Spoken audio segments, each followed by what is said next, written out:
in a way, after this Pro Tour win of Simon Nielsen, with the top four of the Pro Tour being four decks of Punt Nadu, a deck that consistently can go off on turn 3, I think that eventually we will see a ban. Probably on Nadu. I don't think that banning Shuku will make a difference because you have other equipments in the format that you can just play. Because the uh, the Outrider Encore is also an option. Um, I don't think that banning Shuko or banning the Encore is a solution rather than just banning Nadu. Um, yeah, the comboing of turn 4 is quite annoying. Um, then there are other issues with these Horizon sets. I think that um,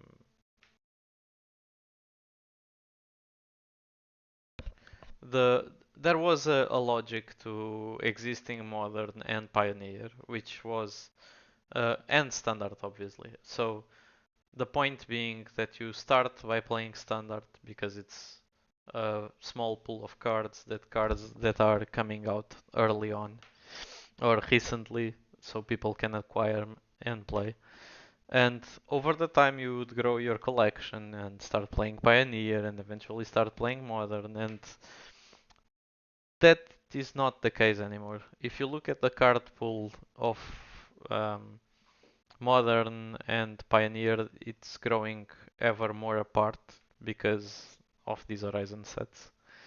I think the decks have nothing look alike, except maybe Omnat or something like that, sometimes showing up in some of the commons and uncommons that play in both formats. But if you look at the big bombs, it's obvious that um, the formats are growing apart, so there's no way for you to um, jump from one format to the other without doing like a complete buy-in. You have to buy in a deck to be able to play Modern, and that's the cards are expensive because the sets are considered to be premium, and so I think that um, Modern is a difficult format to keep supporting, let's say. It was the thing is Modern used to be a stable format and now it always gets shakeups with Horizons, which is not really a bad thing, but it's actually also not really a good thing. It's kind of weird. Um,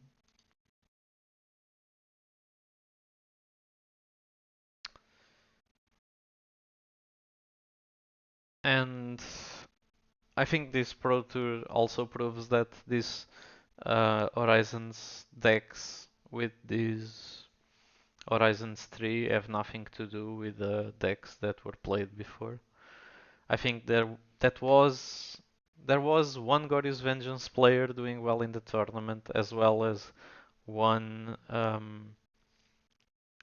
Dimir mid-range player. Dimir mid-range, more like Dimir Murktide player doing well in the format. But other than that, there are no decks that were previously played doing well now. That's also possibly because of the ban on Fury, but um, even if Fury was unbanned right now, I don't think it would contain Nado. I think that they just spam way too many creatures for Fury to be a solid response. Plus they can do it on, they can combo off on their turn, and Fury doesn't have flash, so there's also that issue. Even Jeskai control decks with Solitude that can exile it at instant speed were struggling, so I mean, I'm not sure there is an easy way to deal with Nadu. We will see if the format adjusts on the next couple of months. I also think that Pro Tour is also very incentivized to bring new things. I think the players are incentivized by Wizards to bring new cards from Horizons 3 into their decks, and that's maybe why you don't see many old archetypes playing. I mean, the, I have a top 4 here of a tournament that was just happening this weekend and was not the Pro Tour. It was a 70k tournament, and the top 8 has one Bantnado. So it might just be a thing of this Pro Tour. We'll have to wait and see. But it's still the winner of that event. So it's first place Bantnado, second place Grixis Delver, third place Gorius, fourth place Jeskai Control, fifth Rakdos Shadow, sixth place Ruby Storm, seventh place Jeskai Control, eighth place Eldrazi Tron. So yeah, not that much prevalence of Nadu on this one. But I don't know also which percentage of the meta was Bant Nadu on this tournament. So there's also that. But I think that we'll have to wait and see, wait for more results to finally declare Nadu to be way too strong to exist. But it sure seems like that. I mean, this was a strong showing for Bantunado in this Pro Tour, and the deck did really well. I also think that some decks were overshadowed because of the 6 rounds of draft. I think it pushes some more all-rounder players to the top, and specialists of Modern couldn't make it to the top 8. Like Dimir Murktide player did 7 and 3 and didn't make the cut.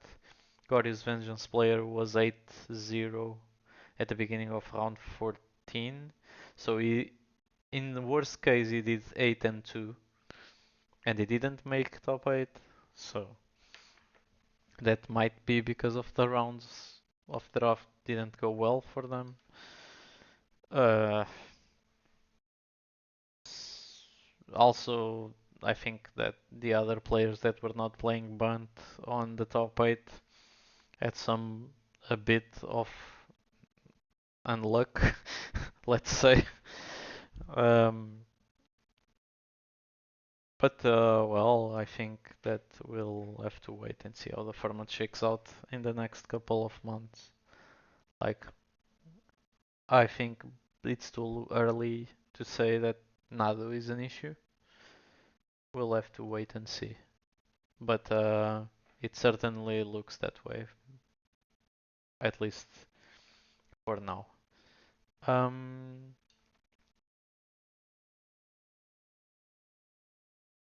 what else is here to mention? I think that Grul Prowess also had a strong showing. I failed to mention that early. But there was also a player that played the win and in against Nadu and lucked out on the third match. But I think the matchup is definitely in his favor. He had already beaten 4 other Nadu decks before. I think he was 4 and 2 versus Nadu, and that was the 7th match. So he went 4 and 3 against Nadu. But I think he is heavily favored. I think if you put pressure on Nadu, especially on the 4 color variant, the life total doesn't hold, and well, they do very bad, very badly under pressure from the Gruul Prowess deck. Um, but yeah, that that are my thoughts on this Pro Tour and on where Modern is going and what you should expect to see. I think we'll have to wait and see, but Nadu is certainly underwatched right now. And Storm, I don't think it's a big of a deal because it's not that consistent. It depends too much on Hal or the medallion. But as I said, there was previously a rule of no combos turn 4 be- before turn 4, and even then Splinter Twin was banned because it was too consistent on turn 4. So I'm not sure if they can allow banned Nadu to exist, but we'll see.